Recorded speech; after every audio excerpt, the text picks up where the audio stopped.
स्वागत है आपका CSI डेट पढ़ी में। तो आज हम पढ़ेंगे पॉपुलेशन इकोलॉजी के बारे में। तो सबसे पहले पॉपुलेशन क्या होता है? पॉपुलेशन होता है कि एक ग्रुप ऑफ इंडिविजुअल्स, वो इंडिविजुअल्स कोई भी हो सकते हैं। ह्यूमन पॉपुलेशन में ह्यूमन मतलब एक जैसे जिनके एस्पेक्ट्स होंगे उन्हें हम एक पॉपुलेशन में कंसिडर करेंगे, जो कि मतलब अगर हम बुकिश लैंग्वेज में बात करें तो हो गया population is a group of people जो कि सिमिलर कैरेक्टरिस्टिक्स हमारे शेयर करते हैं, उन्हें हम पॉपुलेशन बोलते हैं। ये तो आप बचपन से पढ़ते आ रहे हैं तो इसमें कोई इशू होना नहीं चाहिए। अब हमारे पास क्या होता है? डेमोग्राफी। कुछ कई बार क्या होता है CSI नेट के पेपर में देखेंगे आप तो आपको टर्म्स दी होंगी और उन टर्म्स को बहुत बार डेफिनेशन से मैच करने के लिए आ जाता है। तो उसमें हमारे पास डेमोग्राफी में क्या होता है? जब हम पॉपुलेशन के कैरेक्टरिस्टिक्स के बारे में बात करते हैं तो उसे हम बोलते हैं, उस स्टडी को हम बोलते हैं डेमोग्राफी।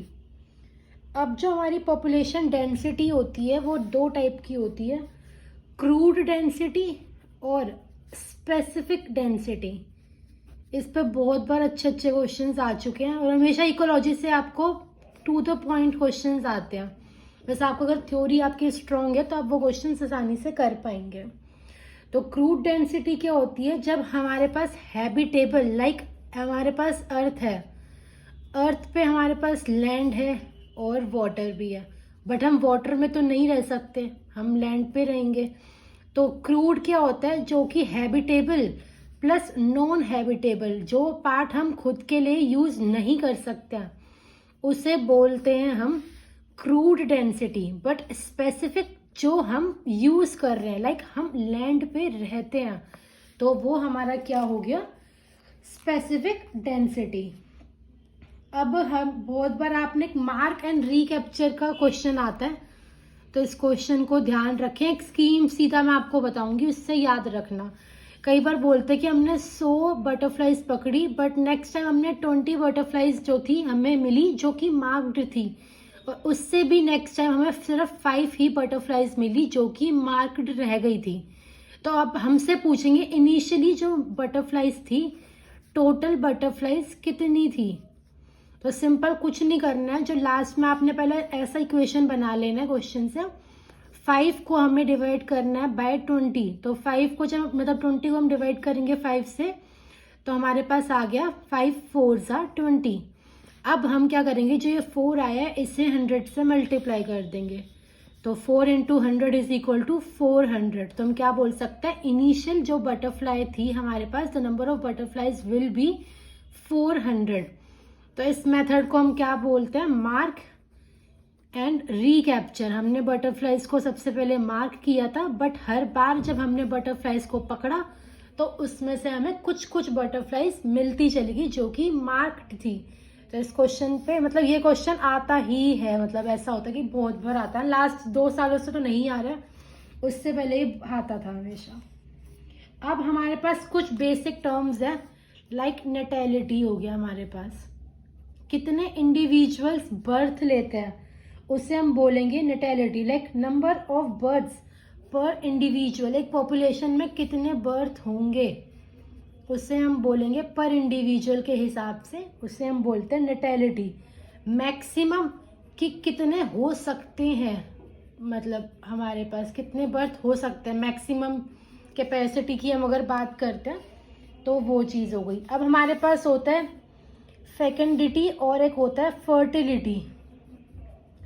फर्टिलिटी मतलब रियलिस्टिक वे में उसने कितने ऑफस्प्रिंग प्रोड्यूस करे, वो हो गया फर्टिलिटी। बट फेकेंडिटी क्या हो गया हमारे पास? फेकेंडिटी मतलब कितने मैक्सिमम नंबर ऑफ इंडिविजुअल्स वो प्रोड्यूस कर सकती है, तो वो हो गए हमारे पास फेकेंडिटी। दोनों में आपको मतलब डिफरेंस तो पता चल ही रहा होगा। इसमें हम मैक्सिमम नंबर की बात कर रहे हो, रियलाइज्ड लाइक एक पेरेंट्स के 2 ही चाइल्ड होते हैं मैक्सिमम आज के टाइम में, बट हाँ हो बहुत सारे सकते हैं तो उसे हम बोलेंगे फेकेंडिटी। अब होता है मोर्टिलिटी। हमें पता है मोर्टेलिटी क्या है? नंबर ऑफ डेथ पर इंडिविजुअल इन अ पॉपुलेशन, कितनी डेथ्स हुई उसे हम मोर्टिलिटी बोलते हैं। एक टर्म और आपने सुनी होगी, कोहोर्ट। कोहोर्ट क्या होता है? एक नंबर ऑफ, मतलब हमारे पास एक ग्रुप ऑफ पीपल हमने इकट्ठे करे जो कि हमने सेम टाइम पर सेम एज के लिए, हम उसमें मतलब सेम एज थी सबकी, हमने शुरू से सबको एक साथ हमने देखा कि 4 इंडिविजुअल एक साथ पैदा हुए हैं, एक साथ हम उनने सबको हमने स्टडी किया और एक पर्टिकुलर टाइम पे स्टडी किया, उसे हम बोलेंगे कोहोर्ट। ठीक है। अब आपके पास एक ग्राफ होता है जिसपे बहुत अच्छे अच्छे क्वेश्चंस आते हैं, उससे हम बोलते हैं सर्वाइवरशिप ग्राफ। सिंपल सा आपको ग्राफ में ये चीज़ याद रखनी है कि सर्वाइवरशिप ग्राफ में क्या है, आपके पास 3 कर्व्स होंगे, curve 1, curve 2 and this straight line. This is 1, 2 and 3। जो आपका फर्स्ट वाला ग्राफ है, ये वाला ग्राफ होता है हमारा, जिसमें क्या होता है, जो मोर्टेलिटी रेट है वो बहुत ही कम होता है और स्पैन ज़्यादा होता है। ये हम है, लाइक हम जो ऑर्गेनिज्म है, हमारा जल्दी से डेथ नहीं होती है, थोड़े टाइम बीइंग बाद डेथ होती है। इसमें नॉर्मल रहेगा डेथ और मोर्टेलिटी रेट में। हम मतलब मोर्टेलिटी एंड सर्वाइवलशिप उस चीज़ में हम बोल सकते हैं कि एक तरीके से लीनियर ग्राफ है, लाइफ स्पैन के साथ साथ चीज़ें एंड होती हुई चली जा रही हैं। और जो थर्ड ग्राफ है वो हमारे पास क्या है, उसमें डेथ रेट जो होता है वो हाई होता है और क्विक होता है, लाइक जल्दी जो होता है हमारा डेथ जो है वो अचीव हो जाता है। अब हमारे पास आपने 2 टाइप के इंडिविजुअल्स पढ़े होंगे, एक तो आर सिलेक्टेड स्पीशीज़ होती हैं और एक के सिलेक्टेड स्पीशीज़ होती हैं। जो आर सिलेक्टेड स्पीशीज़ होती हैं वो क्या करती है ना, कम टाइम में ज़्यादा से ज़्यादा रिप्रोड्यूस करना होता है। लाइक हम कोई भी जानवर ले लेते हैं, लाइक कैट्स हो गई, ये हो गया, डॉग्स हो गए, ये एक साथ मतलब 8 to 9 पपीज़ और किटन्स इन सबको बर्थ देते हैं।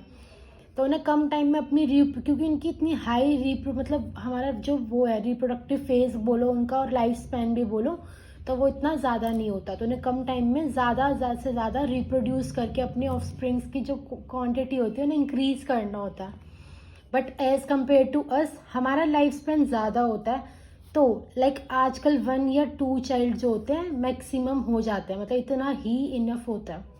तो ये हो गया, और हमारा life span minimum 60 to 70 years तो होता ही है। तो ये चीज़ हो गई आपकी जो बोलेंगे सर्वाइवरशिप ग्राफ। इस ग्राफ पे भी अच्छे अच्छे क्वेश्चंस आते हैं। लाइक अब आप इसमें हम बोलेंगे जो इंडिविजुअल्स होते हैं, लाइक हम एटियोपेरस होते हैं, और जो आर सिलेक्टेड स्पीशीज होती है वो सेमिनीपेरस होता है। एटियोपेरस एंड सेमिनीपेरस का मतलब कि लाइफ स्पैन, जितना लाइफ स्पैन हमारा रहेगा हम उतनी बार रिप्रोड्यूस कर सकते हैं। ऑफकोर्स हम एनी टाइम ऑफ लाइफ पे हम फर्टाइल होते हैं, मतलब at the last of life हम नहीं बोल सकते फर्टिलिटी के बारे में, बट हाँ थ्रू द टाइम पूरे साल में जब हम चाहते हैं उस हिसाब से फर्टिलिटी रेट हमारा होता है, लाइक वी कैन कंसीव।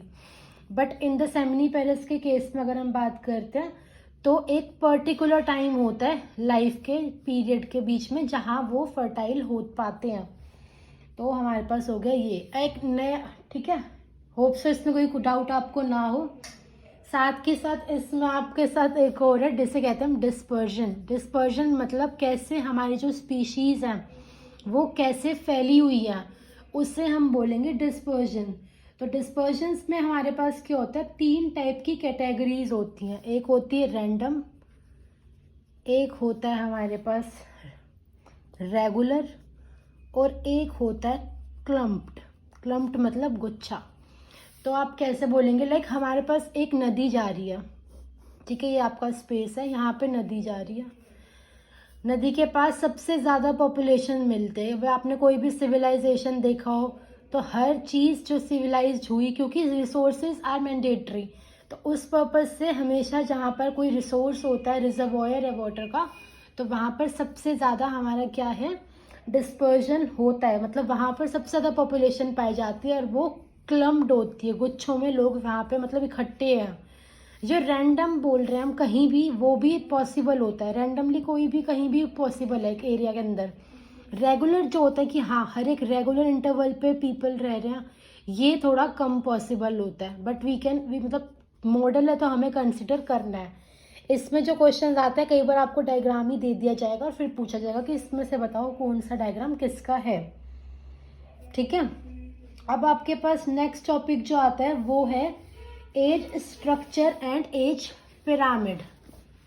अब जो हमारे पास एज स्ट्रक्चर और एज पिरामिड होता है उसमें हमारे पास लाइफ में 3 फेजेस होते हैं। जिसमें हम बात करें तो पहला हमारा हो गया पिरामिड, जिसमें हम पिरामिड शेप्ड है, ये हमारा एक्सपेंडिंग वाला। देन स्टेबल की बात करें हम तो वो हमारा बेल शेप्ड कर्व होता है। एंड उसके बाद हमारे पास डिमिनिशिंग जो होगा वो अर्न शेप्ड होगा, लाइक, ठीक है।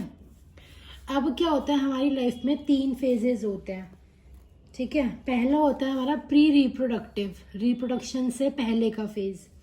देन हमारा रिप्रोड्यूसिंग फेज एंड देन हमारा पोस्ट रिप्रोडक्टिव फेज। हमेशा लाइफ में क्या होता है सबसे ज़्यादा जो होगा एक्सपेंडिंग, जिसे हम बात बोल रहे हैं, तो एक्सपेंडिंग में हमारा क्या होता है टाइम के साथ साथ चीज़ें एक्सपेंड करती जा रही है। प्री रिप्रोडक्टिव ज़्यादा था, फिर पोस्ट हुआ, फिर पोस्ट जो था हमारा प्री, मतलब हम जैसे जैसे जाएंगे ऊपर की तरफ तो हमारा जो फेज होगा वो कम होता जा रहा है। तो ये होगा हमारा पिरामिड शेप्ड। बेल शेप्ड में क्या होता है हमारा प्री रिप्रोडक्टिव एंड रिप्रोडक्टिव जो फेज है ये दोनों फेज हमारे इक्वलेंट होते हैं। और अर्न शेप्ड में बात करेंगे हम तो हमारे पास डिमिनिशिंग होगा, मतलब टाइम के साथ साथ चीज़ें जो हो रही है, लाइक हमारा जो पोस्ट रिप्रोडक्टिव फेज होगा वो इसमें ज़्यादा होगा और डिमिनिशिंग हो जाएगा। डिमिनिशिंग मतलब आप ऐसे समझ लें कि टाइम के साथ साथ साइज जो है फेजेस के वो कम होते चले जाएंगे। बर्थ देने की कैपेबिलिटी जो है वो रिड्यूस कर जाएगी, मतलब वो उतने न्यू बॉर्न्स को बर्थ दे ही नहीं सकते हैं, वो डिमिनिशिंग हमारा ग्राफ हो जाएगा, ठीक है। और इतना याद रखने की एक पॉपुलेशन जो होती है उसमें इंक्रीज कब होता है जब कोई बर्थ होता है या फिर कोई स्पीशीज अपनी एक पर्टिकुलर जगह को छोड़कर उस न्यू जगह पे आके रहती है, उसे हम बोलते हैं पॉपुलेशन में growth, like population gains. And population loss कब होता है या तो हमारे पास कोई ऑर्गेनिज्म की डेथ हो जाती है या फिर हमारे पास इमिग्रेशन हो जाता है, वो जो स्पीशीज आई थी वो अब माइग्रेट होके फर्दर किसी और जगह मूव कर जाती है, उसे हम बोलते हैं इमिग्रेशन। ओके, नेक्स्ट वीडियो में आपके लिए मैं लॉगरिथमिक और एक्सपोनेंशियल कर्व्स जो है मैं एक्सप्लेन करूँगी।